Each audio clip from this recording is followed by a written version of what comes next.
किडोरा, पृथ्वी से अलग एक ऐसी खूबसूरत दुनिया जहां के लोगों के पास जादू और शक्तियों का खजाना था, जिसके जरिए यहां हर कोई इस दुनिया पर अपनी हुकूमत चाहता था। यहां जो सबसे शक्तिशाली होता था वो कानून बनाता था और कमजोरों को उस कानून को मानना पड़ता था। किडोरा के सबसे जाने माने साम्राज्यों में से एक था तियानवू साम्राज्य, और तियानवू साम्राज्य का एक बड़ा खास दल था सिंह दल। सिंह दल के एक खुले से मैदान में आज सैकड़ों लोगों की भीड़ जमा थी। ये मैदान सिंह दल के बीचों बीच था, जिसमें एक 50 फुट चौड़ा और लंबा स्टेज था, और वहां पर सिंह दल के पूर्वजों की हजारों साल पुरानी एक पत्थर की आसमान छूती हुई स्वॉर्ड स्टैच्यू बनी हुई थी। यहां पर सिंह दल के मार्शल आर्ट योद्धा अपनी मार्शल आर्ट स्पिरिट को टेस्ट और उन्हें जागृत करते थे। तभी वहां उस मैदान में एक बहुत ही सुंदर और लगभग 15 वर्ष का जवान लड़का आता दिखाई देता है, जिसने बिल्कुल एकदम साफ सुथरे और हल्के नीले रंग के कपड़े पहने हुए थे, और उसके बगल में उसी की हम उम्र पर दिखने में बहुत ही खूबसूरत और हसीन लड़की चल रही थीं, जिसके आकर्षण को देखकर वहां भीड़ में बैठे हुए सारे जवान लड़के उसे ही निहार रहे थे और उनका दिल जोर जोर से धड़क रहा था। उन दोनों को साथ में चलते हुए देखकर सभी योद्धा जल भुन रहे थे। यह दोनों कोई और नहीं बल्कि आर्यन सिंह और रिया कौर थे। आर्यन सिंह दल का एक बहुत ही होनहार और कम उम्र का मार्शल आर्ट योद्धा है, और रिया कौर उसकी मंगेतर है, जिसे आर्यन बहुत ही प्यार करता है। आज आर्यन अपनी मार्शल सॉल को जागृत करने वाला है, जिसे देखने के लिए आज यहां सिंह दल के सारे एल्डर्स और मार्शल आर्ट योद्धा जमा हो रखे हैं। सभी को यह जानने में बहुत ही दिलचस्पी थी कि आर्यन की मार्शल सॉल किस लेवल की होगी। तभी रिया कौर मुस्कुराते हुए आर्यन को एक लाल रंग की पिल देते हुए बोलती है, यह लो, यह एक ब्लड रिफाइनिंग पिल है जो तुम्हारी मार्शल आर्ट सॉल जागृत करते वक्त खून को प्योर करने में बहुत मदद करेगी। आर्यन भी रिया का हाथ पकड़कर बड़े ही विश्वास के साथ कहता है, देखना, आज मैं अपनी मार्शल सॉल जागृत करके ही तुम्हारे पास वापस लौटूंगा। और शुक्रिया बोलते हुए उससे ब्लड रिफाइनिंग पिल ले लेता है। रिया कौर, शुक्रिया? शुक्रिया? किस बात के लिए? मैं तुम्हारी मंगेतर हूं और तुमसे बहुत ही ज्यादा प्यार करती हूं। अगर आज तुम अपनी मार्शल आर्ट सॉल को जागृत कर लेते हो तो सबसे ज्यादा खुशी मुझे ही होगी। रिया की इतनी प्यार भरी बातें सुनकर आर्यन उसे सभी के सामने गले से लगा लेता है और धीरे से उसके कान में मगर मदहोश करने वाली आवाज में बोलता है, मेरे मार्शल सॉल जागृत करने के बाद हम दोनों शादी कर लेंगे और हमेशा के लिए एक हो जाएंगे, और फिर हमारे 2 छोटे छोटे बच्चे भी होंगे। तभी रिया आर्यन के अचानक से गले लगाने की वजह से शर्माते हुए उससे अलग हटकर बोलती है, मैं तुम्हारा इंतजार करूंगी। वही मैदान की एक जगह में बहुत ही आलीशान सी दिखने वाली कुर्सियों पर बैठा एक बूढ़ा आदमी हंसते हुए बोलता है, क्या जोड़ी है, जैसे स्वर्ग से बनकर उतरी हो। बगल में बैठा हुआ एक एल्डर बोला, जी द लीडर, आपने सही कहा, लड़की भी एकदम परी जैसी बला की खूबसूरत है।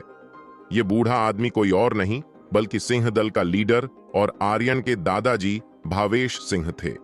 भावेश जी एल्डर की बात का जवाब देते हुए उनसे कहता है, मेरा पोता भी किसी कोहिनूर हीरे से कम नहीं, आखिर एक हीरे के लिए हीरे जैसी लड़की होनी चाहिए। फिर ग्रेट एल्डर आर्यन की ओर देखते हुए उसके दादाजी से कहा, पता नहीं इस लड़के की मार्शल आर्ट सॉल किस लेवल की होगी। यह सुनकर भावेश जी मुस्कुराते हुए और गर्व भरी आवाज में बोले, हमारे सिंह दल की स्वॉर्ड ब्लड लाइन हजारों सालों से चली आ रही है। देखना, आर्यन भी अपने पिता की तरह हमारे सिंह दल का नाम पूरे मार्शल वर्ल्ड में रोशन करेगा। और रही उसकी मार्शल आर्ट सॉल की बात, वो तो स्वॉर्ड किंग लेवल की होगी। यह सुनकर वहां बैठे सभी एल्डर चौंक जाते हैं। तभी एक एल्डर बोला, इतनी छोटी उम्र में किंग लेवल की मार्शल आर्ट सॉल जागृत करना कोई आम बात नहीं है। यह 7th लेवल की मार्शल आर्ट सॉल होती है, जिसे पाने में कुछ योद्धाओं की पूरी उम्र निकल जाती, पर वो एक किंग लेवल की मार्शल आर्ट सॉल जागृत नहीं कर पाते हैं। फिर दूसरा एल्डर, यह तो समझने वाली बात है, क्योंकि एक शेर की औलाद शेर ही पैदा होती है। आर्यन के पिता आरव सिंह हमारे तियानवू साम्राज्य के सबसे बड़े लेजेंडरी स्वॉर्ड योद्धा थे। वही दूसरी तरफ आर्यन उस स्टेज की सीढ़ियां चढ़ते हुए मन ही मन सोचता है, मेरे पिताजी ने 16 वर्ष की उम्र में हमारे सिंह दल का नाम पूरे टियानवू साम्राज्य में रोशन किया था। मुझे भी अपने पिता की तरह एक लेजेंडरी स्वॉर्ड योद्धा बनना होगा और उन्हीं की तरह एक king level martial sword soul जागृत करनी होगी, जिससे मेरे सिंह दल का नाम फिर से पूरे टियानवू साम्राज्य में रोशन हो सके। मैंने आज के दिन के लिए पूरे 8 साल जी जान लगाकर और खून पसीना एक करके मेहनत की है। मुझे मार्शल आर्ट के पीक पर पहुंचना ही होगा और अपने पूर्वजों की स्टोन स्वॉर्ड स्टैच्यू के सामने जाकर खड़ा हो जाता है। तभी रिया आर्यन को आवाज देते हुए उसका हौसला बढ़ाती है। आर्यन, तुम कर सकते हो, और स्टेज के चारों ओर खड़े सैनिकों को पीछे हटने को बोलती है। स्टेज पर खड़ा आर्यन रिया की इतनी फिक्र भरी बात सुनकर मुस्कुराते हुए ब्लड रिफाइनिंग पिल खा लेता है और कल्टीवेट करने के लिए बैठ जाता है। पूरे मैदान में खामोशी छा जाती है। सभी का ध्यान अब कल्टीवेट करते हुए आर्यन की ओर होता है। वही मैदान में बैठा हुआ एक योद्धा दूसरे योद्धा से बोलता है। मार्शल वर्ल्ड में योद्धाओं का कल्टीवेशन रियल्म बढ़ाना बहुत ही मुश्किल है। तभी दूसरा कल्टीवेटर उसकी हाँ में हाँ मिलाते हुए, ऐसे ही मार्शल सॉल भी अलग अलग प्रकार की होती है, पर उनका लेवल उनके रंग पर निर्धारित किया जाता है। जैसे first level red, second orange, third yellow, fourth green, fifth black, sixth blue, seventh purple इत्यादि। तभी आर्यन की ओर देखते हुए बोलता है। जब से वो कल्टीवेट करने बैठा है, उसके सिर के ऊपर ब्लैक रंग की रोशनी घूमती हुई दिखाई दे रही है। ये सुनकर दूसरा कल्टीवेटर ने कहा, इसका मतलब आर्यन की मार्शल सॉल 5th लेवल की है। उन दोनों की बगल में बैठा एक और कल्टीवेटर बोलता है, इतनी छोटी उम्र में इतनी अच्छी कल्टीवेशन और इतने हाई लेवल की मार्शल सॉल होना, सच में ये पूरे सिंह दल में एक अद्भुत लड़का है। पूरे मैदान में ऐसी ही बातें हो ही रही थीं कि तभी अचानक सभी को आर्यन के चारों ओर एक पर्पल रंग की एकदम आंखें चौंधिया जाने वाली रोशनी घूमती दिखाई देती है और देखते ही देखते वो पर्पल रंग की रोशनी एक विशालकाय स्वॉर्ड का रूप ले लेती है। यह देखकर पूरे मैदान में सन्नाटा छा जाता है। लोगों को अपनी आंखों पर विश्वास नहीं हो रहा था कि एक इतने कम उम्र के लड़के ने 7th level king rank martial sword soul जागृत की है। वहीं ग्रेट एल्डर्स भी हैरान थे। भावेश सिंह जी के चेहरे की खुशी को देखकर बताया जा सकता था कि उन्हें पहले से ही अपने पोते पर पूरा विश्वास था। रिया भी बहुत हैरान थी कि यह 7th level king rank sword soul कैसे जागृत कर सकता है। वहीं दूसरी ओर स्टेज पर बैठे हुए आर्यन की आंखें अभी भी बंद थीं। वो अभी भी कल्टीवेट कर रहा था और अंदर ही अंदर दर्द सहते हुए अपने आप से बोल रहा था कि मैं अपनी स्वॉर्ड सॉल का लेवल अभी और बढ़ा सकता हूं। फिर वो अपनी सारी एनर्जी लगाकर स्वॉर्ड सॉल पर ध्यान केंद्रित करता है। तभी अचानक उसका शरीर हवा में उड़ने लगता है। यह देखकर मैदान में बैठे सभी लोग खड़े हो जाते हैं और एकटक आर्यन की ओर देखने लगते हैं। तभी देखते ही देखते आर्यन के पीछे पर्पल रोशनी से बनी 3 गोल आकार की आकृतियां दिखाई देती हैं, जिन्हें देखकर मैदान में बैठे लोगों की आंखें फटी की फटी रह जाती है। उनको देखकर ऐसा लग रहा था जैसे काटो तो खून नहीं। रिया का भी कुछ यही हाल था। सारे एल्डर्स और कल्टीवेटर्स अभी एक सदमे से उभरे नहीं थे कि दूसरे सदमे से उनके होश उड़ जाते हैं। तभी मैदान में बैठे लोगों के बीच से एक कल्टीवेटर चिल्लाता है, ये तो स्पिरिट रिंग्स है। इसका मतलब आर्यन की martial art sword soul level 8 emperor rank की है। ये देखकर अब पूरे मैदान में आर्यन एक जीनियस है के नारों से आवाज गूंजने लगती है। तभी भावेश सिंह जी आर्यन से कहते हैं, बेटा जल्दी करो, फेड होने से पहले स्वॉर्ड सॉल को अपने दिल से कंबाइन करो, वरना देर हो जाएगी। आपको अपना पूरा ध्यान स्वॉर्ड सॉल पर केंद्रित रखना होगा। दादाजी की बात सुनकर आर्यन अपना पूरा ध्यान स्वॉर्ड सॉल पर केंद्रित कर देता है। तभी अचानक से हवा को चीरते हुए बिजली की तेजी से एक स्वॉर्ड आर्यन की पीठ से होते हुए उसके दिल के आर पार निकल जाती है। मैदान में एकदम सन्नाटा छा जाता है। हवाओं में खून की एक गंध सी उड़ जाती है। आसमान में काले बादल छा जाते हैं। बिजलियों की गड़गड़ाहट से पूरी धरती कांपने लगती है। यह देखकर भावेश सिंह जी के चेहरे का रंग उड़ जाता है और वहीं दूसरी ओर स्टेज पर हवा में उड़ते हुए आर्यन का खून से लथपथ शरीर नीचे की ओर गिरने लगता है। इस वक्त आर्यन के चेहरे पर कोई भाव नहीं था। उसका दिमाग तो पीठ पीछे स्वाड से वार करने वाले इंसान के चेहरे को देखकर एकदम ब्लैंक हो रखा था, और उसके दिल में तो जैसे ख्यालों की बाढ़ सी आ रखी थी। आर्यन पर पीठ पीछे वार करने वाला शख्स कोई और नहीं बल्कि उसी की मंगेतर रिया कौर थी, जिसके चेहरे पर एक कुटिल मुस्कान थी। तभी अपने पोते की ये हालत देखकर भावेश सिंह जी के गुस्से का कोई ठिकाना नहीं रहा, और वो जल्दी से उड़कर मैदान के बीचों बीच बने स्टेज पर पहुंच जाता है और रिया पर अपनी स्वाड से अटैक कर देते हैं। जैसे ही भावेश जी की स्वाड रिया को लगने वाली होती है, तभी एक और स्वाड भावेश सिंह जी की स्वाड को बीच में ही रोक देती है। ये स्वाड एक बूढ़ी औरत ने चलाई थी, जो वहीं पर सभी एल्डर्स को चाय पिला रही थी। ये बूढ़ी औरत भी रिया कौर के साथ मिली हुई थी। तभी वो बूढ़ी औरत भावेश जी के सामने आकर खड़ी हो जाती है और रिया से कहती हैं, आप जल्दी से स्वाड सॉल को अपने दिल से कंबाइन करे, तब तक इस बूढ़े को मैं संभालती हूं। इतना सुनकर रिया स्वाड सॉल को अपने दिल से कंबाइन करने लगती है। वही अपने पोते की स्वॉर्ड सॉल को चोरी होते हुए देखकर भावेश जी आग बबूला हो जाते हैं। तभी वो अपनी पूरी एनर्जी को अनलीश करते हैं, जिनकी वजह से पूरा मैदान कांपने लगता है, और वह उस बूढ़ी औरत पर अपनी स्वाड से अटैक करते हैं। लेकिन वो बूढ़ी औरत भावेश जी के सारे अटैक्स का बड़े आराम से जवाब दे रही थी। शायद वो बूढ़ी औरत पावर्स में भावेश जी से भी अधिक लेवल पर थी, इसलिए भावेश जी कुछ नहीं कर पा रहे थे और घायल होकर नीचे गिर जाते हैं। भावेश जी को घायल देखकर आर्यन जोर से चिल्लाते हुए, दादाजी। लेकिन घायल अवस्था में होने के कारण आर्यन कुछ भी नहीं कर सकता था, सिवाय उन्हें अपनी लाचार नजरों से देखने के। और फिर सिंह क्लैन के सारे एल्डर्स और प्रैक्टिशनर उस बूढ़ी औरत पर अटैक कर देते हैं। तब तक रिया स्वाड सॉल को कंबाइन कर कर धीरे धीरे आर्यन के पास आती है। उसे देखकर आर्यन गुस्से में मुंह से खून थूकते हुए उससे पूछा, तुमने ऐसा क्यों किया?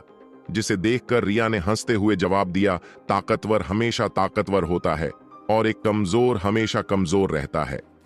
फिर आर्यन के ऊपर पैर रखकर आगे कहा, तुम थर्ड क्लास दल के प्रैक्टिशनर चिटी की तरह हो, हमेशा कुचले जाओगे। और किया पूछा तुमने मैंने ऐसा क्यों किया? क्योंकि मुझे तुम्हारी मार्शल स्वाड सॉल चाहिए थी।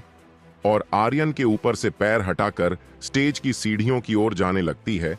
वहीं दूसरी ओर भावेश सिंह जी घायल होकर नीचे गिरे हुए थे और सिंह क्लैन के बहुत सारे लॉ लेवल प्रैक्टिशनर उस बूढ़ी औरत के हाथों मारे जा चुके थे और सभी एल्डर्स भी घायल हो रखे थे। स्टेज पर रिया जाते जाते रुकती हैं और पीछे मुड़ते हुए आर्यन से बोलती है, और हाँ, एक बात तो मैं तुम्हें बताना ही भूल गई। तुम्हारे पिता आरव सिंह स्पिरिचुअल रेल्म में एक एंशिएंट फॉरबिडन एरिया में मारे गए थे। ये सुनकर आर्यन को और भी गुस्सा आता है, लेकिन वह कुछ कर नहीं सकता था, जिसकी वजह से उसके मुंह से और भी खून निकलने लगता है। वही सारे एल्डर्स सोचते हैं, इतनी भयानक पावर्स शायद ही पूरे टियानवू साम्राज्य में इनका कोई मुकाबला कर पाए। तभी रिया बिना किसी भाव के उस बूढ़ी औरत को ऑर्डर देने वाले अंदाज से बोलती है, इन चिटियों को मसलने की कोई जरूरत नहीं। इनकी इतनी औकात भी नहीं कि इनका गंदा खून हमारी स्वॉर्ड पर भी लगे। अपने दल और लोगों के लिए यह सुनकर आर्यन मन ही मन गुस्से की खून भरी घूंट पी रहा था। तभी वह बूढ़ी औरत टेलीपोर्टेशन वॉइड ओपन करती है और रिया के साथ वहां से गायब हो जाती है। वही स्टेज पर आर्यन की आंखें बंद हो जाती हैं। किया आर्यन सच में मर गया है? किया आर्यन रिया से बदला ले पाएगा? किया होगा आखिर इस बदले की कहानी का अंजाम? स्टेज पर पड़े आर्यन के गले में लटका एक मोती की तरह दिखने लेकिन खून जैसे लाल रंग का, जिसमें बीच बीच में आग की लपटें दिखाई पड़ रही थी, लॉकेट चमकने लगता है। वहीं दूसरी ओर आर्यन की आंखें धीरे धीरे से खुलती हैं और वो खुद को एक बड़ी ही खौफनाक और गहरे काले रंग की अंधेरी दुनिया में पाता है, जहां देखने के लिए दूर दूर तक कुछ नहीं होता है सिवाय अंधेरे के। ये मैं कहां हूं? मैं मर गया हूं क्या? आर्यन मन ही मन सोचता है। आर्यन ये सब सोच ही रहा होता है कि तभी उसके सामने एक पत्थर की आसमान छूती हुई एंशिएंट स्वॉर्ड, जो कि सफेद रोशनी के बीचों बीच चमकती हुई दिखाई पड़ती है, मौजूद थी। तभी आर्यन को अपने कानों में एक आवाज सुनाई देती है। ये आवाज उसी एंशिएंट स्वॉर्ड की ओर से ही आ रही थी। आर्यन, तुम मौत को छूकर वापस लौटे हो और बधाई हो, तुमने फियोनिक्स ब्लड लाइन को जागृत किया है और अब तुम एक ब्यूरियल प्लेस के भी मालिक हो। कौन है आप और मैं कहां हूं? आर्यन उस आवाज से पूछता है, चलो मेरे साथ। वह आवाज फिर से सुनाई देती है और आर्यन उस अंधेरी दुनिया से गायब हो जाता है। जब आर्यन की आंखें फिर से खुलती है तो अब वो खुद को एक बहुत ही बड़ी और आलीशान दुनिया में पाता है, जहां चारों ओर आसमान में उड़ती हुई बड़ी बड़ी चट्टानें दिखाई पड़ रही थीं। तभी एक चट्टान से आवाज आती है, मैं एक एंशिएंट गैलेक्सी गॉड हूं जो गैलेक्सी की पावर्स को कंट्रोल कर सकता है। दूसरी चट्टान से आवाज आती है, मैं एंशिएंट हेल गॉड हूं जिसकी एक आवाज से सारे नरक दूत अपने अपने सिर झुका लेते हैं। एक और चट्टान से आवाज आती है, मैं एंशिएंट हेवनली गॉड हूं। चारों ओर की सभी चट्टानों से अलग अलग एंशिएंट गॉड्स की आवाजें आती सुनाई पड़ती हैं। ये चट्टानें कुछ और नहीं बल्कि हजारों साल पुराने एंशिएंट गॉड्स के मकबरे थे। आर्यन मन ही मन सोचता है, कहीं मैं कोई सपना तो नहीं देख रहा हूं। तभी एक बहुत ही सुरीली और मन को मोहने वाली आवाज सुनाई देती है, तुम कोई सपना नहीं देख रहे हो, यह हकीकत है। आर्यन जब आवाज की दिशा में देखता है तो उसका मुंह खुला का खुला रह जाता है, क्योंकि वहां आसमान में एक लड़की उड़ते हुए उसी की ओर आ रही थी, जिसका रंग दूध जैसा सफेद, झील सी गहरी काली आंखें, हवाओं में झूलती हुई उसकी जुल्फे, बदन पर एक सफेद रंग की पोशाक में वो लड़की ऐसी लग रही थी जैसे कोई आसमान से उतरती हुई परी हो। एक पल के लिए आर्यन की निगाहें उसी पर अटकी रह गई। फिर कुछ देर बाद वो अपने होश संभालते हुए उससे पूछता है, मिस आप। आर्यन के मुंह से बस इतना ही निकलता है कि वो लड़की उसके बिल्कुल करीब आकर, इतना करीब कि दोनों की सांसें एक दूसरे की सांसों से टकरा रही होती है। तभी वो लड़की आर्यन के चेहरे पर अपने गोरे हाथों को फिराते हुए और मदहोश करने वाली आवाज में बोलती है, मिस। तभी अपने साथ ये सब होते हुए देखकर आर्यन उस लड़की से दूर होते हुए और घबराते हुए बोलता है, मिस, मुझे माफ करना, पर अभी मेरी शादी नहीं हुई है। आर्यन को इतना शर्माते और घबराते हुए देखकर वो लड़की हंसते हुए उससे बोलती है, पहले तो मुझे मिस विस कहना बंद करो, और अपना नाम बताते हुए बोलती है, मेरा नाम अमायरा है और मैं इस ब्यूरियल प्लेस में हजारों सालों से रह रही हूं। सीनियर, आप मुझे इस जगह से बाहर निकाल सकती है क्या? आर्यन अमायरा से पूछता है। उसका जवाब देते हुए अमायरा उससे बोलती है, तुम इस ब्यूरियल प्लेस के मालिक हो, कभी भी अपनी मर्जी से आ जा सकते हो। आर्यन बोलता है, मैंने तो पूरे टियानवू साम्राज्य में कभी इस जगह के बारे में नहीं सुना और ना ही यहाँ के किसी रूलर के बारे में सुना। अमायरा हवा में उड़ते हुए और मुस्कुराते हुए बोलती है, ये जगह तुम्हारे किसी टियानवू साम्राज्य में नहीं, बल्कि तुम यहाँ अपने उस लॉकेट की वजह से आए हो। वो इस ब्यूरियल प्लेस की एक चाबी है। और रही बात तुम्हारी, तुम्हें तो अभी अपनी सिचुएशन के बारे में भी कोई जानकारी नहीं है। इतना सुनकर आर्यन बोलता है, मेरी सिचुएशन, और सोचने लगता है, मेरी मार्शल स्वॉर्ड सॉल चुराई जा चुकी है और मेरा शरीर भी काफी गंभीर रूप से घायल था। आर्यन के मन की सारे बातें सुनते हुए अमायरा कहती हैं, तुम सोचते बहुत हो। यह सुनकर आर्यन अपने ख्यालों से बाहर आकर और आंखें छोटी करते हुए बोलता है, सीनियर, आप मेरे ख्याल भी पढ़ सकती है क्या? अमायरा बोलती है, तुम बेफिक्र रहो, तुम अभी यह नहीं समझ पाओगे, और अपनी बात आगे बढ़ाते हुए बोलती है, यह वो जगह है जहां हजारों एंशिएंट गॉड्स को दफनाया गया है और बिना ब्यूरियल प्लेस के मालिक के उन्हें इन मकबरों से कोई बाहर नहीं निकाल सकता है। और तभी अमायरा आर्यन का हाथ पकड़ती है और उसे अपने साथ हवा में उड़ाकर ले जाने लगती है। आसमान में चारों ओर हवा में उड़ती हुई चट्टानें दिखाई दे रही थीं। तभी वहीं उन दोनों से लगभग कुछ किलोमीटर दूर चट्टानों के बीच चारों ओर से दहकती हुई आग में लिपटी एक विशालकाय फेनुआ बर्ड उड़ती हुई दिखाई देती है, जिसे देखकर आर्यन बहुत हैरान था। उसने इससे पहले कभी अपनी पूरी जिंदगी में इतनी विशालकाय फियोनिक्स बर्ड नहीं देखी थी। तभी अमायरा आर्यन के चेहरे के उड़े हुए भावों के देखकर समझ जाती है कि ये लड़का क्या सोच रहा होगा, और आगे की बात बताते हुए उससे बोलती है, जैसे कि तुम्हें पता है, तुमने फियोनिक्स ब्लड लाइन को जागृत किया है, पर तुम्हें अभी इसकी पूरी पावर्स को हासिल करना होगा जिनसे अभी तुम अनजान हो। जैसे कि तुम जानते हो, यहाँ हजारों गॉड्स और डीमंस के मकबरे हैं जिनका नामो निशान एक ना एक दिन इस ब्यूरियल प्लेस के साथ यहाँ से मिट जाएगा। ये बातें करते हुए वो दोनों आसमान से उड़ते हुए नीचे आ जाते हैं और अमायरा आर्यन के चारों ओर चहकते और घूमते हुए बोलती रहती है, अब तुम इस ब्यूरियल प्लेस के मालिक हो। इससे पहले कि यह यहाँ से पूरी तरह से मिट जाए, तुम्हें इन गॉड्स और डीमंस से मार्शल आर्ट स्किल्स सीख लेनी चाहिए, जिन्हें सीखने के बाद तुम्हें इनकी पावर्स मिल जाएगी, जिससे तुम अपनी डेस्टिनी बदल सकते हो। डेस्टिनी बदल सकता हूं? आर्यन अपने चेहरे पर हैरानी वाले भाव लाते हुए बोलता है, हां, तुमने सही कहा। जैसे कि तुम अपने दिल ही दिल में उस रिया नाम की लड़की से बहुत नफरत करते हो। वो इतना बोल ही रही होती है कि इतना सुनकर आर्यन गुस्से वाले भाव में अमायरा से बोलता है, आपको किसी के विचारों को इतनी आसानी से नहीं पढ़ना चाहिए। तभी अमायरा उड़ते हुए उसके बेहद करीब आ जाती है और उससे बोलती है, सबसे जरूरी बात यह है कि जब तक तुम सही से फियोनिक्स फ्लेम्स पर महारत हासिल नहीं कर लेते, तब तक तुम्हें फियोनिक्स फ्लेम्स के लिए डिवाइन टूम को रिफाइन करना पड़ेगा। यह एक तरह की मार्शल आर्ट स्किल है जो बस फियोनिक्स ब्लड लाइन वाला मार्शल आर्टिस्ट सीख सकता है। यह सब सुनकर आर्यन मन ही मन सोचता है कि हजारों सालों से मार्शल आर्टिस्ट अपनी पूरी जिंदगी गवा देते हैं एंशिएंट गॉड्स की पीछे छोड़ी हुई मार्शल आर्ट्स को समझने में, और मुझे इतना सुनहरा मौका फिर कभी नहीं मिलेगा।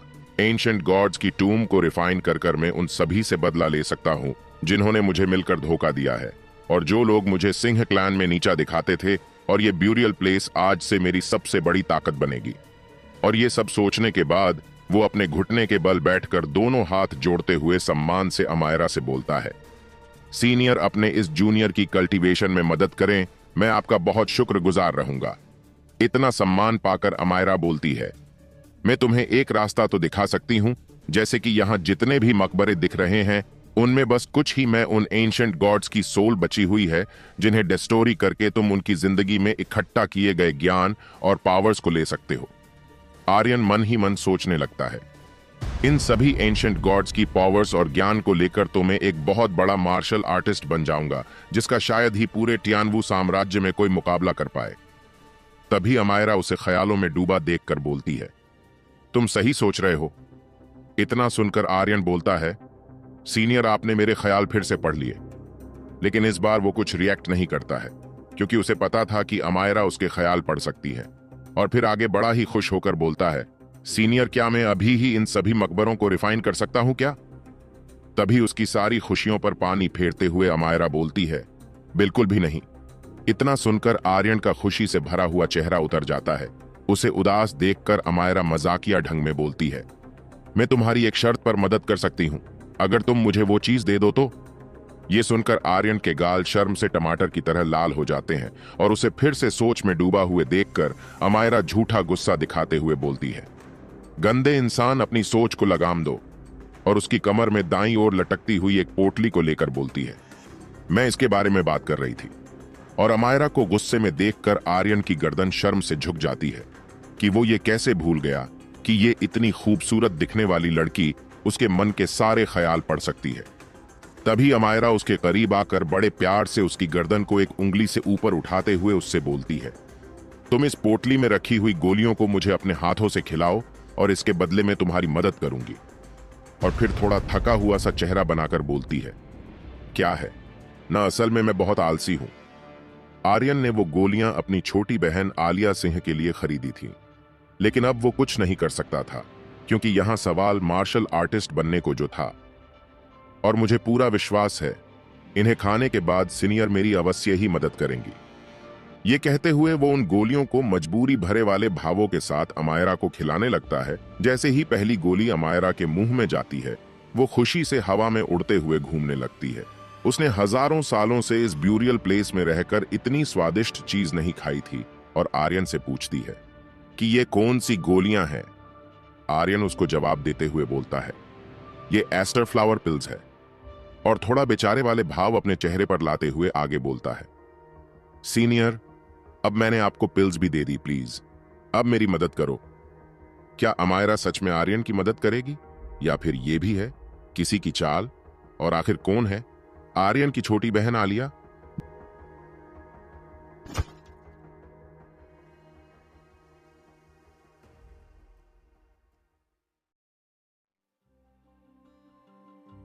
अमायरा आर्यन की मदद करने को हां बोल देती है, लेकिन एक शर्त पर। अगर वो उसके लिए गए दोनों टेस्ट्स को पास कर लेगा तभी वो उसकी मदद करेगी और उसे कल्टीवेट करने वाली पोजीशन में बैठने को कहती है। थोड़ी देर बाद आर्यन कल्टीवेट करने बैठ जाता है।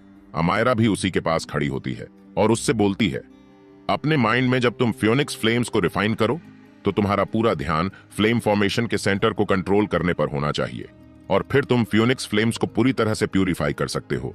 पर तुम्हारे भले के लिए मैं तुम्हें बता दूं, जिस हिसाब से तुम्हारी स्ट्रेंथ है, मुझे डर है कि शायद ही तुम इतनी ताकत को संभाल पाओ। और मन ही मन सोचने लगती है, पता नहीं ये लड़का फियोनिक्स फ्लेम्स पर पूरी तरह से कंट्रोल कर भी पाएगा या नहीं। दूसरी ओर आर्यन अभी भी कल्टीवेट कर रहा था और उसके दिमाग के एक कोने में वो सोच रहा होता है, देखा जाएगा जो होगा, मुझे अपनी डेस्टिनी बदलनी ही होगी। मैं इतनी आसानी से हार मानकर बैठने वाले लोगों में से नहीं हूं। कल्टीवेशन के कुछ देर बाद आर्यन का शरीर हवा में उड़ने लगता है। अभी भी उसकी आंखें बंद थीं और उसका शरीर कल्टीवेशन वाली पोजीशन में ही था। तभी उसके चारों ओर पीले रंग की रोशनी का बवंडर घूमने लगता है। ये पीले रंग की रोशनी कुछ और नहीं बल्कि हीट फ्लेम्स थी। उसे देख अमायरा एक हाथ से आर्यन की दी हुई एस्टर फ्लावर पिल्स खाते हुए बोलती है, तुम निडर तो बहुत हो, पर तुम्हें फियोनिक्स फ्लेम्स को पूरी तरह से प्यूरिफाई करने के लिए एक टेस्ट देना पड़ेगा। तभी हवा में उड़ते हुए आर्यन के सिर के ऊपर वहीं आग में दहकती हुई फ्लेम्स में लिपटा फियोनिक्स बर्ड दिखाई देता है, जो जोर जोर से चिंगाड़ रहा था। जिसके पास में आ जाने के बाद आर्यन का शरीर उन आग से दहकती हुई फ्लेम्स को सोखने लगता है। पर इतनी ज्यादा मात्रा में फ्लेम्स को सोखने के बाद आर्यन का शरीर पूरी तरह से लाल हो जाता है और जलने लगता है, जिसकी वजह से आर्यन को इतना दर्द होता है जैसे नरक दूत उसके शरीर से बड़ी ही बेदर्दी से उसकी रूह को निकाल रहा हो। तभी उसकी यह हालत देखकर अमायरा उससे बोलती है, अगर तुमसे ये सब सहन नहीं हो रहा तो तुम अभी भी छोड़ सकते हो, वरना तुम्हारी मृत्यु भी हो सकती है। लेकिन आर्यन कोई जवाब नहीं देता है। भले ही उसका शरीर जल रहा हो या फिर उसे कितना ही दर्द हो रहा हो, पर उसका पूरा ध्यान अभी भी फ्लेम्स कंट्रोल करने पर था। वहीं दूसरी ओर उसे अभी भी हार ना मानते हुए देखकर उस फियोनिक्स बर्ड को बहुत गुस्सा आ जाता है और वो जोर जोर से चिंगाड़ते हुए आग से दहकती हुई फ्लेम्स से आर्यन पर अटैक करने लगता है। उसके इस अचानक से किए गए हमले की वजह से आर्यन को बेशुमार दर्द होने लगता है और उसके मुंह से चीखें निकल जाती है, लेकिन आर्यन अभी भी हार नहीं मानता है। उसकी ये हालत देखकर अमायरा के चेहरे के भाव बदल जाते हैं और वो उसे रोकना चाहती थी, लेकिन वो ऐसा नहीं कर पा रही थी, क्योंकि अगर वो उसे कल्टीवेशन के बीच में रोकती तो आर्यन की इसकी वजह से मृत्यु भी हो सकती थी। वो अपना मन मारकर वहीं खड़े खड़े उसे देखती रहती है। वहीं दूसरी तरफ आर्यन फियोनिक्स बर्ड के हमले सहन करते हुए अपना पूरा ध्यान फ्लेम्स कंट्रोल करने पर लगाए हुए था। लगभग कुछ घंटों बाद आर्यन की आंखें खुलती हैं। इस वक्त तक आर्यन उन फ्लेम्स का आदी हो चुका था और वो खड़े होकर उस फियोनिक्स बर्ड पर हमला करता है, जिसकी वजह से फियोनिक्स बर्ड कांपने लगता है। उसकी बढ़ी हुई पावर को देखकर वो वहां से भागने लगता है। भागते हुए फियोनिक्स को देखकर आर्यन भी उसका पीछा करता है और जैसे ही वो उसके करीब आता है, आर्यन उछलकर उसकी पीठ पर बैठ जाता है और उसकी पीठ पर मुक्कों से हमला करने लगता है। अपनी पीठ पर इतने खतरनाक हमले होते हुए देखकर उस फियोनिक्स बर्ड को असहनीय दर्द होता है।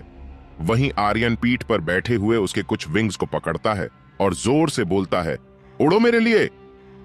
कुछ देर की मेहनत और मशक्कत के बाद आर्यन आखिरकार उस फियोनिक्स बर्ड और उसकी फ्लेम्स पर काबू पा लेता है। तभी उसको अमायरा की आवाज सुनाई देती है, बधाई हो, तुमने पहला टेस्ट पास कर आखिरकार फियोनिक्स बर्ड और उसकी फ्लेम्स पर कंट्रोल पा ही लिया। सच में इस बार अमायरा उसकी दिल से तारीफ कर रही थी। उसके चेहरे के भावों को देखकर आर्यन ये पता लगा सकता था।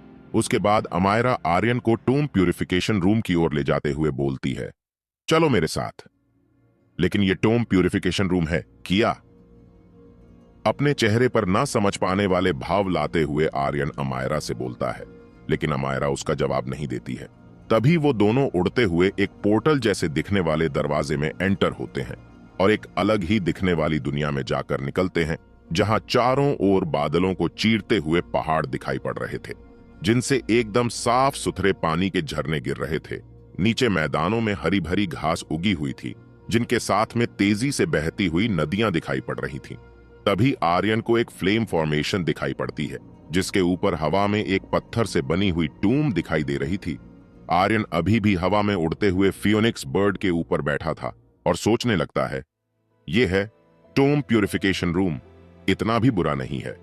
और उस फ्लेम फॉर्मेशन को देखकर आर्यन मन ही मन कहता है, अगर इस फ्लेम फॉर्मेशन में गॉड और डीमन भी फंस जाए तो कभी बाहर नहीं निकल सकते। तभी उसी की बगल में उड़ती हुई अमायरा कहती हैं, जो कि अभी भी वही एस्टर फ्लावर पिल्स खा रही थी, तुम सही सोच रहे हो, अपना कंट्रोल मत खोना। अगर तुम इस फॉर्मेशन में फंस गए तो कभी बाहर नहीं निकल पाओगे। इससे निकलने में मैं भी तुम्हारी मदद नहीं कर पाऊंगी। उसे अपने विचार पढ़ते देख आर्यन अजीब सा मुंह बना लेता है, पर उससे कुछ नहीं बोलता है और अपना पूरा ध्यान बैलेंस बनाने में रखता है। आर्यन के चेहरे पर अजीब से भावों को आया देखकर अमायरा उससे हंसते हुए बोलती है, अब तुम फियोनिक्स फ्लेम्स का यूज करके उस टूम को प्यूरिफाई करो और ये तुम्हारा दूसरा टेस्ट है। उसकी सारी बातें समझ आर्यन उस टूम के करीब जाता है और फियोनिक्स फ्लेम्स का यूज करते हुए उस टूम पर एक जोरदार हमला करता है, जिसकी वजह से वो टूम पूरी तरह हिलने और कांपने लगती है, पर वो अभी भी सही सलामत थी। तभी उस टूम से एक बूढ़ी लेकिन रूह कंपा देने वाली आवाज आती है, किसकी इतनी हिम्मत हुई जो मुझे प्यूरिफाई करने की कोशिश कर रहा है। और उससे एक एंशिएंट गॉड की सोल बाहर आती दिखाई देती है और वो आर्यन को देखते हुए बोलता है, तुम छोटे चूजे, तुम्हें अपनी जिंदगी प्यारी नहीं है, किया लगता है तुम्हारे दिन पूरे हो गए। लेकिन आर्यन तो उस एंशिएंट गॉड की सोल को देखकर दंग था। उसने पहले कभी किसी की सोल नहीं देखी थी, पर इसका यह मतलब नहीं कि आर्यन डरा हुआ था। उसके चेहरे पर अभी भी शांति बनी हुई थी। तभी वो एंशिएंट गॉड आर्यन पर 2 काले रंग के विशालकाय हाथों से हमला कर देता है, जिसकी वजह से आर्यन दूर जाकर एक पहाड़ी की चोटी पर जाकर गिरता है। तभी आर्यन को अपने कानों में अमायरा की आवाज सुनती है, घबराना मत, वो बस 1000 साल पहले मरे हुए एंशिएंट गॉड की सॉल है, जिसके पास अब इतनी ताकत नहीं बची। तभी उसे फिर से एक और आवाज सुनाई देती है, लेकिन इस बार ये उस एंशिएंट गॉड की सोल की आवाज थी, जो आर्यन को धमकाते हुए बोलती है, बच्चे, तुम्हारी इतनी हिम्मत जो मुझ जैसे गॉड की सोल को प्यूरिफाई करे, और उस पर अटैक करने लगता है। लेकिन आर्यन अब उसके हर एक अटैक का बड़े ही आसानी से जवाब दे रहा था। कुछ देर उसके अटैक्स को डोज करने के बाद वो फियोनिक्स फ्लेम्स को ईंधन की तरह यूज करते हुए उस फ्लेम्स फॉर्मेशन को एक्टिवेट कर देता है, जिसकी चपेट में आकार वो एंशिएंट गॉड की सोल उसमें फंस जाती है। वो उसमें से निकलने की कोशिश करता है, पर अब उसके पास पहली जैसी ताकत नहीं थी और उस फॉर्मेशन में फंसे फंसे आर्यन को कोसते हुए चीखने चिल्लाने लगने लगता है। और जैसे ही उसकी सोल गायब होने लगती है, अमायरा आर्यन को बोलती है, जल्दी करो, सोल गायब होने से पहले उसकी सारी पावर्स को अपने अंदर अवशोषित कर लो। अमायरा की पूरी बात सुनकर आर्यन उस सोल की सारी पावर्स को अपने अंदर समाहित करने लगता है। कुछ देर बाद जब आर्यन पूरी तरह से उस सोल की पावर्स को अपने अंदर सोख लेता है, तो धीरे से अपनी आंखें खोलता है, जिनमें कुछ पल के लिए एक करंट जैसी लाइट दिखती है। इसका मतलब था कि आर्यन की पावर्स और भी बढ़ गई है। लेकिन अचानक तभी वहां फ्लेम फॉर्मेशन की वजह से सारे एंशिएंट गॉड्स की टूम कांपने लगती है और उनकी गुस्से में चिल्लाने की आवाजें चारों ओर से सुनाई देने लगती हैं, जिन्हें सुनकर अमायरा के चेहरे के भाव बदल जाते हैं और वो घबराते हुए आर्यन को वहां से भागने के लिए कहती और टूम्ब प्यूरिफिकेशन रूम से दरवाजे की ओर भागने लगती है। आर्यन भी फियोनिक्स बर्ड को बुलाता है और उसकी पीठ पर चढ़कर उड़ने लगता है और अमायरा का पीछा करते हुए दरवाजे की ओर भागने लगता है और उस पोर्टल जैसे दिखने वाले दरवाजे पर पहुंचकर तसल्ली से सांस लेते हैं और फिर वो दोनों उस रूम से बाहर निकल आते हैं। ये सब कितना डरावना था, और अगर हम बाहर नहीं निकलते तो शायद ही हम सब एंशिएंट गॉड्स का सामना कर पाते, जो कि बाहर निकलने के लिए उतावले हो रहे थे। आर्यन हांफते हुए अमायरा से कहता है।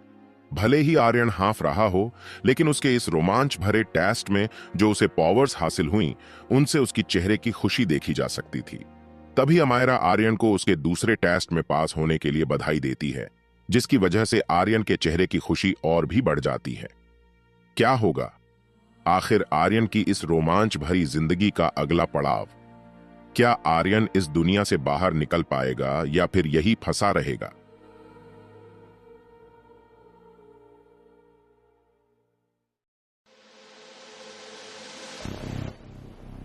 तुम कितने लकी हो जो तुमने 2 डिवाइन पैटर्न को रिफाइन किया है। अमायरा आर्यन के दोनों हाथों पर उभरे हुए चिन्हों को देखते हुए कहती हैं। Divine pattern? आर्यन भी अपने दोनों हाथों को हैरानी से देखते हुए बोलता है।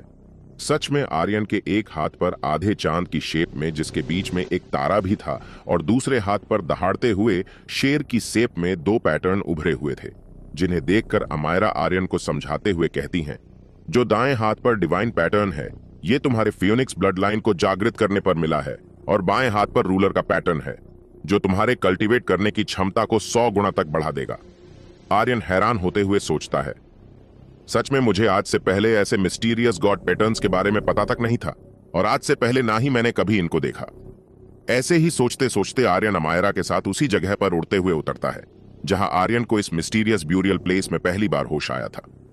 उतरने के बाद अमायरा आर्यन को वो गोलियों वाली पोटली देते हुए बोलती है, जो कि अब खाली हो चुकी थी। ये लो, अगली बार जब आऊं तो और भी एस्टर फ्लावर पिल्स लेते आना। आर्यन भी उसको जवाब देते हुए बोलता है, जी सीनियर, अगली बार जब मैं आऊंगा तो ड्रैगन चिप्स, कैंडी फ्रूट और पीनट पेस्ट लेते आऊंगा।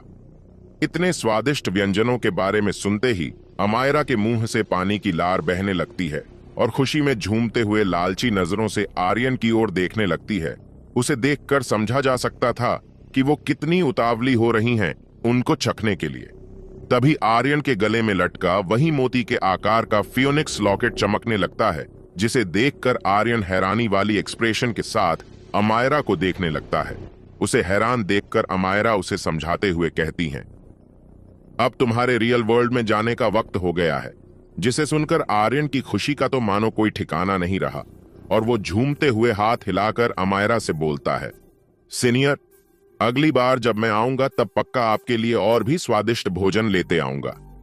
तभी आर्यन उस ब्यूरियल प्लेस से गायब हो जाता है, जिसे गायब होते देख अमायरा मन ही मन सोचती है, इस लड़के का लक भी इसका साथ दे रहा है कि 20 साल बाद यह उस मुकाम पर पहुंच पाएगा जहां ये इन सभी गॉड्स को पीछे छोड़ सके और एक लेजेंडरी स्वॉर्ड गॉड बन सके। वहीं दूसरी ओर स्वॉर्ड वर्ल्ड में सिंह क्लान में एक घर के आंगन में एक बुजुर्ग आदमी आते हुए दिखाई देता है, जिसके हाथ में कुछ बोतलें थीं। शायद उनके अंदर किसी प्रकार की दवाइयां थीं।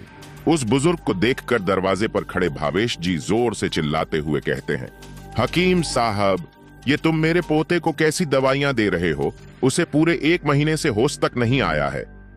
तभी भावेश सिंह जी की गुस्से भरी आवाज सुनकर वो हकीम लड़खड़ाकर गिर जाता है और उसके हाथ से दवाई की शीशी छूटकर हवा में उछल जाती है, जिसे देखकर भावेश जी के हलक से दिल बाहर आ जाता है। लेकिन अभी वो शीशी हवा में ही थी कि तभी एक सुंदर सा गोरे रंग का पतला पैर उस शीशी को गिरने से बचा लेता है। ये पैर किसी और का नहीं बल्कि आर्यन की छोटी बहन आलिया का था। वो दिखने में बहुत ही सुंदर और क्यूट सी प्यारी लड़की थी, जिसकी उम्र लगभग 10 वर्ष की होगी। उसे देखकर भावेश जी की सांस में सांस आती है और बोलते हैं, आलिया बेटा, शुक्र है जो तुमने इसे गिरने से बचा लिया, वरना इतनी महंगी दवाई आसानी से नहीं मिलती। और हकीम को देखते हुए गुस्से में चिल्लाते हुए कहते हैं, तुम फर्जी हकीम, तुमसे एक काम भी ढंग से नहीं होता। मैं तुम्हारी शिकायत तुम्हारे बड़े एल्डर हकीम से करूंगा। भावेश सिंह जी की ये बातें सुनकर वो फर्जी हकीम थोड़ा घबराते और अटकते हुए कहता है, तुम्हारे पोते को अब कोई चमत्कार ही बचा सकता है। उसकी मार्शल आर्ट स्पिरिट नष्ट हो चुकी है और उसकी सारी कल्टीवेशन खत्म हो चुकी है।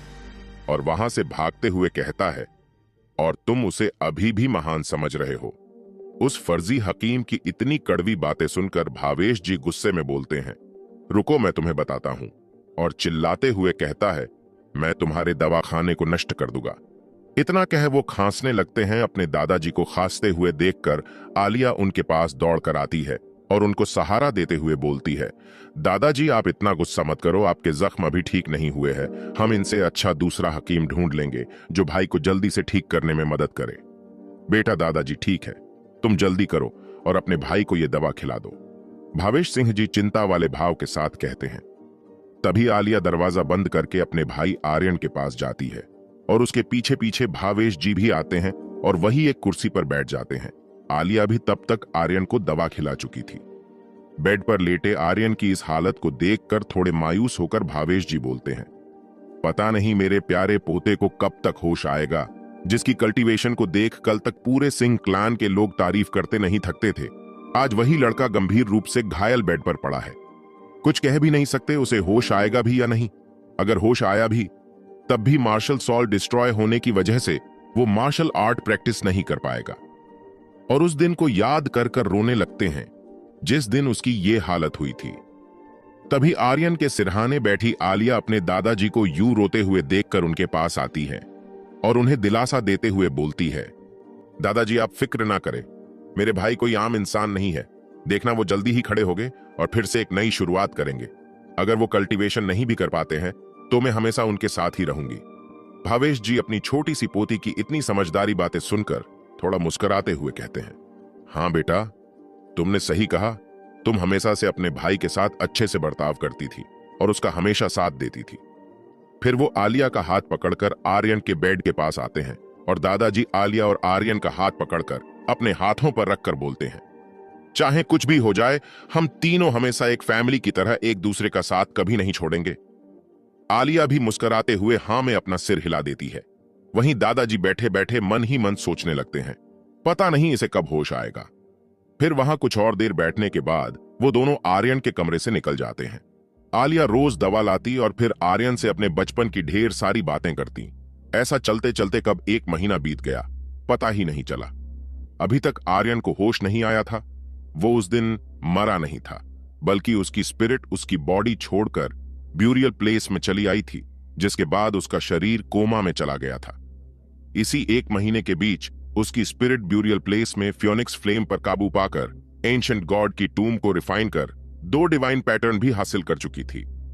आर्यन के दिमाग में ब्यूरियल प्लेस की ये सभी बातें चल ही रही थी कि अचानक उसकी आंखें खुलती हैं और वो अपना सिर झटकते हुए जोर से कहता, फियोनिक्स, गॉड टूम, ब्यूरियल प्लेस, और बिस्तर पर खड़े होकर बैठ जाता है। फिर अपने चारों ओर देखकर बोलता है, ये तो मैं अपने कमरे में हूं, इसका मतलब वो सब एक सपना था। और थोड़ा मायूस सा होते हुए मन ही मन सोचता है, हमारा सिंह क्लान सदियों से चला आ रहा है, जिसकी स्वार्ड ब्लड लाइन है, फिर फियोनिक्स ब्लड लाइन कैसे हो सकती है? और मैं तो गॉड लेवल की फ्लेम्स फॉर्मेशन को कंट्रोल कर रहा था, ये सब सच कैसे हो सकता है? तभी उसकी नजर अपने बिस्तर के बगल में सोती हुई आलिया पर जाती है, जो उसके जोर से चिल्लाने की वजह से अपनी अधखुली आंखों को मसल रही थी। तभी जैसे ही आलिया आर्यन को होश में आकर बैठा हुआ देखती है, तो वो खुशी में चिल्लाते हुए आर्यन के गले लग जाती है और रोते हुए कहती है, भाई आपको होश आ गया, मैंने आपको बहुत मिस किया। और उससे अलग हटकर खुशी भरी आवाज में जोर जोर से चिल्लाते हुए अपने दादाजी को आवाज देने लगती है, दादाजी, दादाजी, आर्यन को होश आ गया। तभी दादाजी आलिया की चिल्लाने की आवाज सुनकर रूम में आते हैं और जब वो अपने पोते को होश में आया देखते हैं तो भागकर भगवान का लाख लाख शुक्र मनाते हुए आर्यन को प्यार से गले लगा लेते हैं और कहते हैं, बेटा, आखिरकार तुम्हें होश आ ही गया, हम तुम्हारे लिए बहुत चिंतित थे। दादाजी को इतना इमोशनल होते हुए देख आर्यन कहता है, दादाजी, मुझे माफ करना, मेरी वजह से आपको इतनी तकलीफ उठानी पड़ी, अब आगे से ऐसा कभी नहीं होगा। दादाजी उसके गले से हटकर फिक्र भरी आवाज में बोलते हैं, बेटा, तुम्हारी छोटे कैसी है, तुम ठीक तो हो ना? दादाजी को अपनी इतनी फिक्र करते देख आर्यन बोलता है, मैं एकदम ठीक हूं दादाजी, मुझे कुछ भी दिक्कत नहीं है। देखो, मैं आपके सामने एकदम सही सलामत खड़ा हूं, वो भी अपने पैरों पर। उन दोनों को इतना इमोशनल देख आलिया झूठी नाराजगी दिखाते हुए लेकिन प्यारी सी आवाज में बोलती है, भाई, मैंने आपकी देखभाल की और पूरे महीने आपको दवा बनाकर खिलाती रही और आप सारा प्यार दादाजी पर लुटा रहे हैं। इतना कहकर अपना मुंह फुला लेती है आर्यन और दादाजी उसकी ये नटखट्टी बातें सुनकर जोर जोर से हंसने लगते हैं। तभी दादाजी को खांसी होने लगती है। उन्हें इस हालत में देखकर आर्यन को फिर से वही दिन याद आता है जिस दिन उस बूढ़ी औरत ने दादाजी को बुरी तरह से घायल किया था और उसके चेहरे के भाव बदल जाते हैं। रिया के लिए उसके चेहरे पर साफ साफ नफरत दिखाई पड़ रही थी। फिर वो अपने चेहरे पर आए भावों को छुपाकर चिंता भरी आवाज में दादाजी से पूछता है, आपके जख्म अभी ठीक नहीं है दादाजी, आपको आराम करना चाहिए। जिसके जवाब में दादाजी ने कहा, बेटा, मैं ठीक हूं और तुम्हें मेरा छोड़ अपना ख्याल रखना चाहिए, तुम अभी ही कोमा से बाहर आए हो। और फिर आगे आलिया से बोलते हैं, बेटा, अपने बड़े भाई का ख्याल रखना और कोई शरारत मत करना। जिसके जवाब में आलिया दादाजी से चहकते हुए आर्यन का हाथ पकड़कर कहती है, बेफिक्र रहे दादाजी, मैं अब बड़ी हो चुकी हूं, अपने भाई का ख्याल अच्छे से रख सकती हूं और इन्हें कोई भी तकलीफ नहीं होने दूंगी। इतना कहकर वो मुस्कुराने लगती है। फिर दादाजी भी अपने जख्मों का इलाज करने का कहकर रूम से बाहर चले जाते हैं। क्या दादाजी ठीक है या फिर वो बस ठीक होने का दिखावा कर रहे हैं और आर्यन सच में कोई सपना देख रहा था या फिर थी वो कोई हकीकत? आखिर किया होगा इस कहानी का अगला पड़ाव।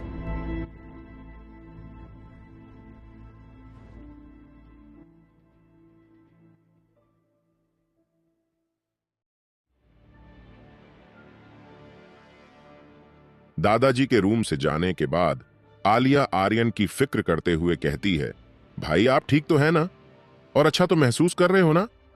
जिसके जवाब में आर्यन उदासी भरे स्वर में कहता है, मैं तो ठीक हूं, पर मुझे दादाजी के घाव अभी ठीक नहीं लग रहे। मुझे लग रहा है जैसे उनकी तबीयत दिन पर दिन और खराब होती जाएगी। मेरी वजह से उन्होंने उस बूढ़ी औरत से अपनी पूरी एनर्जी यूज कर कर युद्ध किया, जिससे उन्हें गहरे घाव आ गए जो इतनी आसानी से जाने वाले नहीं। मैं उस रिया को छोड़ूंगा नहीं, उसको इसकी कीमत चुकानी पड़ेगी। और रिया की वजह से उसके चेहरे पर गुस्से वाले भाव आ जाते हैं। अपने भाई की ये बातें सुनकर आलिया भी उदास हो जाती है और आर्यन को दिलासा देते हुए बोलती है, भाई आप फिक्र ना करो, मैं हमेशा आपकी मदद करूंगी और आपको छोड़कर कहीं नहीं जाऊंगी। तभी आर्यन भी कहता है, मुझे अपनी छोटी बहन और दादाजी पर पूरा विश्वास है, तुम दोनों ही बचपन से मेरे साथ हो। और आलिया से कहता है, तुमने भी बहुत दिनों से मेरी वजह से अच्छे से आराम नहीं किया है, जाओ अब जाकर आराम करो। ठीक है भाई, आप भी आराम करो। इतना कह वो भी आर्यन के रूम से बाहर निकलकर सोने चली जाती है। आलिया के जाने के बाद आर्यन मन ही मन सोचता है, अगर वो सपना और उससे जुड़ी सारी बातें सच होती।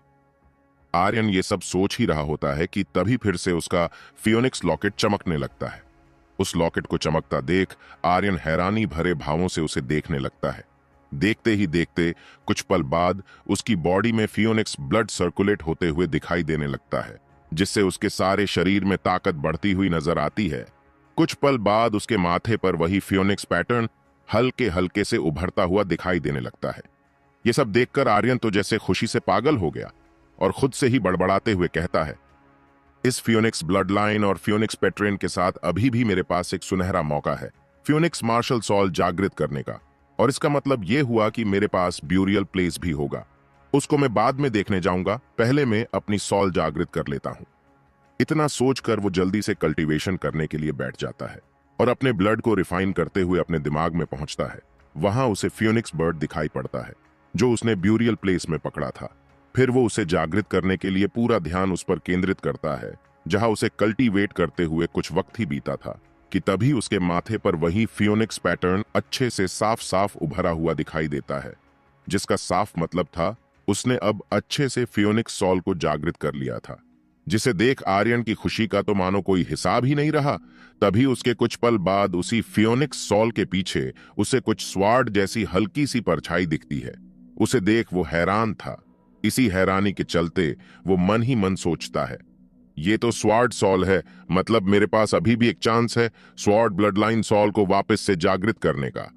और फिर वो वापस से कल्टीवेट करने बैठ जाता है और अब वो उस स्वॉर्ड सॉल पर अपना ध्यान केंद्रित करता है।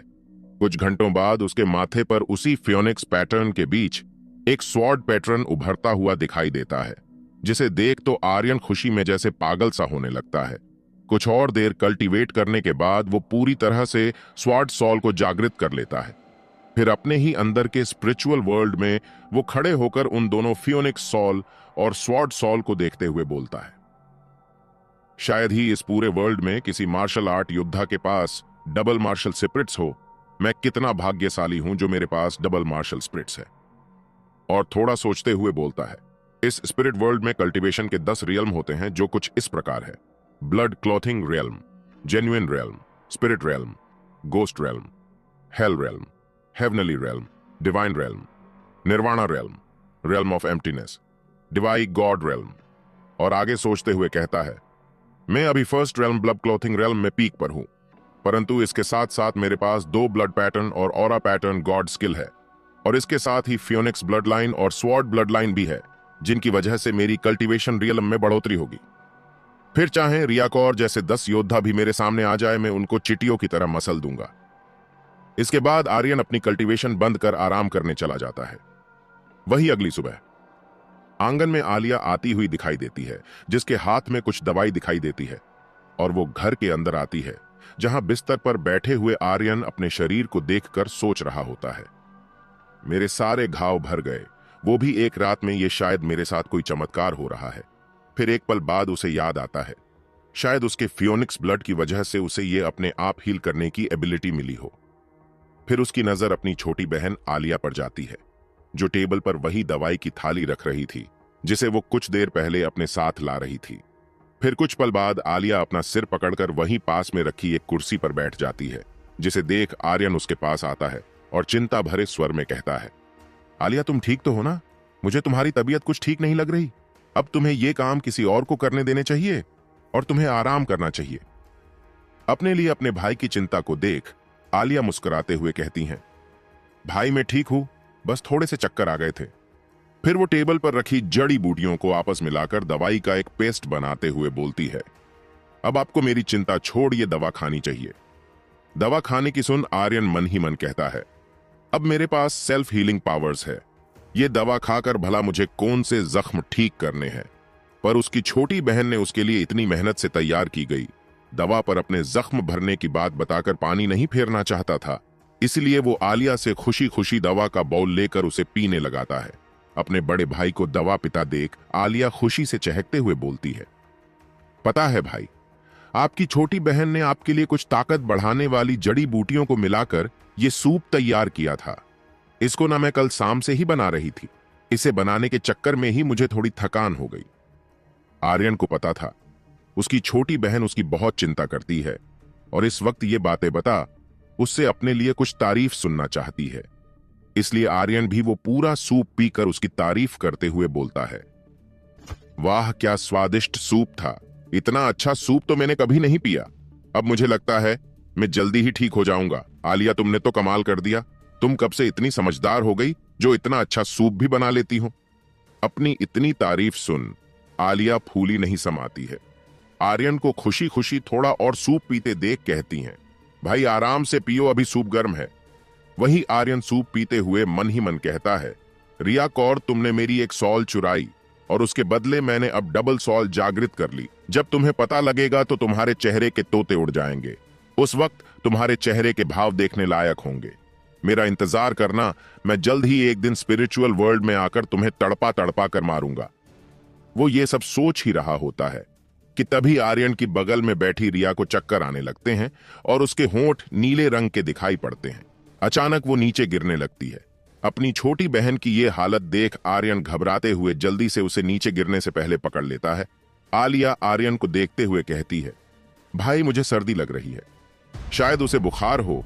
ये समझ आर्यन आलिया के हाथ की नसों को दबाकर देखने लगता है। तभी उसे उसके हाथों की नसों में बहते हुए खून में पॉइजन फैलता दिखाई देता है। तब तक आलिया पूरी तरह से बेहोश हो गई थी। आर्यन उसे अपनी गोद में उठाकर बिस्तर पर लेटाता है और कुछ सोचता हुए कहता है, जब आलिया 8 साल की थी तब हकीम साहब ने बताया था ये पॉइजन आलिया के शरीर में बचपन से ही है, इसे बस कुछ हेवनली जड़ी बूटियों से ही आराम मिल सकता है।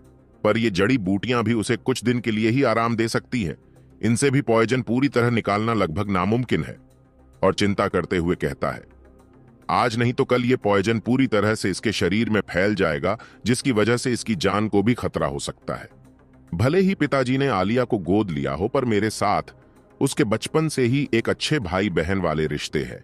मैं अपनी छोटी बहन को ऐसे तड़पते हुए मरता नहीं देखना चाहता, मुझे उसके लिए कुछ करना ही होगा। और कमरे में जल्दी जल्दी इधर उधर घूमते हुए कुछ सोचने के अंदाज में वो अपने दिमाग पर जोर देते हुए बोलता है, आर्यन जल्दी सोच, कुछ तो होगा ऐसा जिससे उसके शरीर से पूरी तरह से पॉइजन निकल सके। तभी उसे कुछ याद आता है, ऑरा पेट्रेन। हाँ, ऑरा पेट्रेन, मैं उसे कैसे भूल गया। भले ही वो नेचर से एनर्जी को एब्जॉर्ब करने में मदद करता हो, इसके अलावा उसकी एक और खासियत है, सभी तरह के एलिमेंट्स को अपनी ओर आकर्षित करने की। पॉइजन भी तो एक तरह का एलिमेंट ही है। इसकी मदद से मैं आलिया के शरीर से पॉइजन निकालने में काफी हद तक सफल हो जाऊंगा। अब चाहे ये तरीका कारगर हो या ना हो, पर मुझे एक बार ट्राई करके देखना चाहिए, शायद ये काम ही कर जाए। क्या आर्यन अपनी छोटी बहन के शरीर से जहर निकाल पाएगा या नहीं? क्या आर्यन अपने दादाजी के जख्मों का भी इलाज कर पाएगा? आखिर क्या होगा इस कहानी का अगला पड़ाव? जानने के बने रहे हमारी कहानी स्पिरिट वर्ल्ड के साथ।